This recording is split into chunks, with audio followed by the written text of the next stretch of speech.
Undergrad में क्या पढ़ाई की थी आपने, क्या पढ़ा था आपने?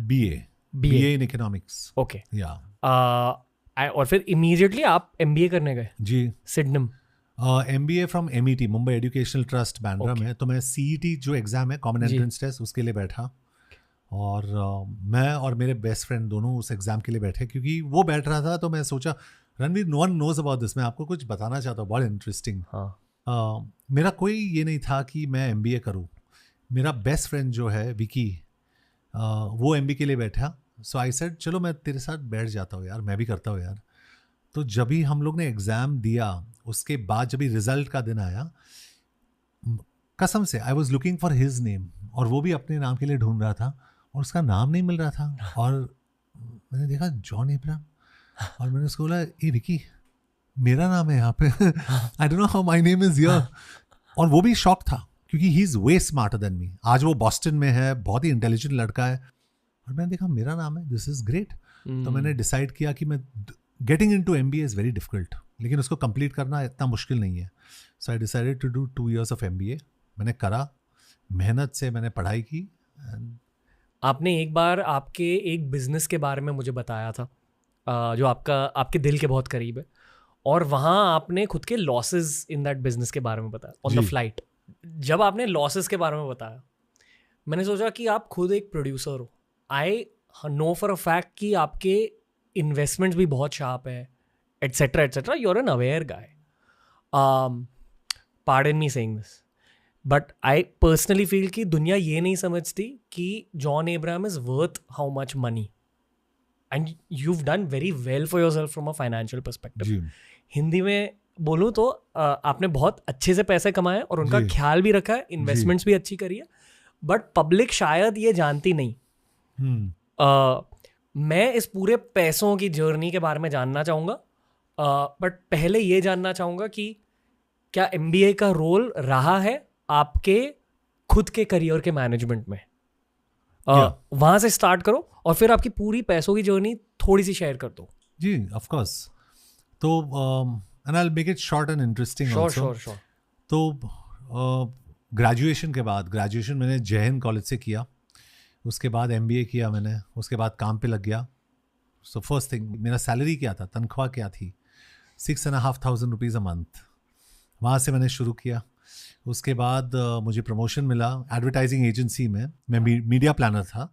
मीडिया प्लानर का मतलब ये होता है कि अगर आप सोचो आप महिंद्रा हो, आपकी गाड़ियाँ हैं और मैं एडवर्टाइजिंग एजेंसी हूँ, आप मुझे 2 करोड़ देते हो और बोलते हो कि यू मेक श्योर कि ये जो पैसा मैंने आपको दिया, एड्स के थ्रू आप सही ऑडियंस तक पहुँचो। जैसे आप करते हो पॉडकास्ट में जी, आपके podcast, you reach a different audience through Hindi, English में आप एक अलग ऑडियंस को टारगेट करते हो। तो मेरा काम था अपने टारगेट ऑडियंस तक महिंद्रा के जो एड्स है, जिसके क्रिएटिव्स मेरे ही एजेंसी में बनते थे, उन तक कैसे पहुंचाऊं।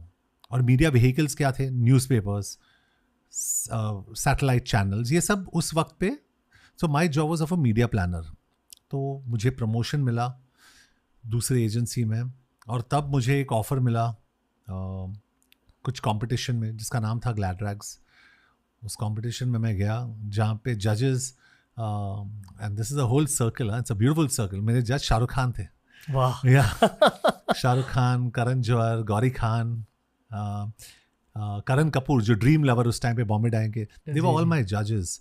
और उस वक्त पे मैं उस कंपटीशन को जीता, और मुझे 40,000 या 50,000 रुपीज़ मिला, which was huge money for me. एक 40,000 और 50,000 रुपीज़? या। और आपकी सैलरी कितनी थी फ्रॉम योर जॉब? 13,800, और मेरा टेक होम 11,500 था। ओके, फिर से हल्के से पॉज करते हैं। हाँ जी। पहले तो ये पूछना चाहूँगा कि उन पैसों के साथ क्या करते थे आप? जी, 11,000 रुपीज़। 11,000 रुपीज़ के साथ मेरा खर्चा बहुत कम था, क्योंकि मेरा लंच जो था was 2 chapatis and dal fry, and the cost, मेरा खाने का जो कॉस्ट था उस टाइम पे, तो ऑडियंस सोचेगी कि कैसा इतना चीप हो सकता है लेकिन खाना, लेकिन उस टाइम पे आई एम टॉकिंग अबाउट 1999, 98 में my food use to cost 6 rupees 25 paisa. तो 6 रुपये 10 रुपये में मेरा लंच हो जाता था। ब्रेकफास्ट घर पे करके आता था, और उसके बाद शायद डिनर में स्किप करता था, क्योंकि I used to be in the office till very late. तो मेरा खर्चा पानी एक मोटरसाइकिल का जो पेट्रोल था, मेरे पास मोबाइल नहीं था, मेरे पास एक ट्रेन का पास था, एंड माई लिटिल फूड.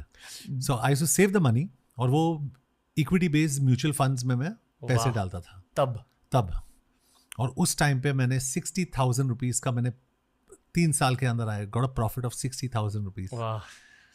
तो वहाँ से मेरा करियर शुरू हुआ. आई एम श्योर कि क्योंकि आपने ग्लैडरैक्स कंपटीशन में एंटर किया, आप में शायद वो सेल्फ कॉन्फिडेंस था कि आप भी अच्छे दिखते हो. एक्चुअली सच बोलूँ, बोलो. मेरे स्कूल फ्रेंड ने बोला कि जॉन तुम्हारे लुक्स ठीक है, कि कंपटीशन में जाओ. तो मैंने कहा ठीक है. ये I don't know whether I said this on any interview और व्हाटएवर. तो मैं रद्दी वाले के पास गया और ग्लैडरैक्स का एक मैगजीन था. उस वक्त पे मैगजीन्स बहुत सेल करते थे. Today's podcast, today's digital, those days magazines का ज़माना था. तो मैगजीन मैंने लिया और मैं मिसेस मॉरिन वाडिया, जो मैं मानता हूँ मेरी मेंटोर है, I have a lot of love and respect for her, Bombay Dyeing की जो ओनर है. तो मैं वहाँ गया गेट पे और वॉचमैन ने अलाउ नहीं किया. मैंने भरा वो मैगज़ीन को और मिसेस मॉरिन वाडिया बहुत काइंड थी, उन्होंने कहा अंदर आ जाओ. मैंने उनको वो मैगज़ीन दे दिया. नेक्स्ट डे उन्होंने मुझे ऑफिस में बुलाया, I can say this today, और उन्होंने मुझे कहा कि you got a direct entry in the finals. मैंने सोचा इसमें क्या है, मतलब डायरेक्ट एंट्री. फिर बाद में पता चला कि एटलीस्ट 2 to 3 लाख जो एस्पिरेंट्स है उन लोग एंट्री देते हैं and they go through elimination process, और मुझे डायरेक्टली फाइनल 20 में मुझे प्लेस मिला. और वहाँ से मेरा जर्नी शुरू हुआ, क्योंकि मैं जीत गया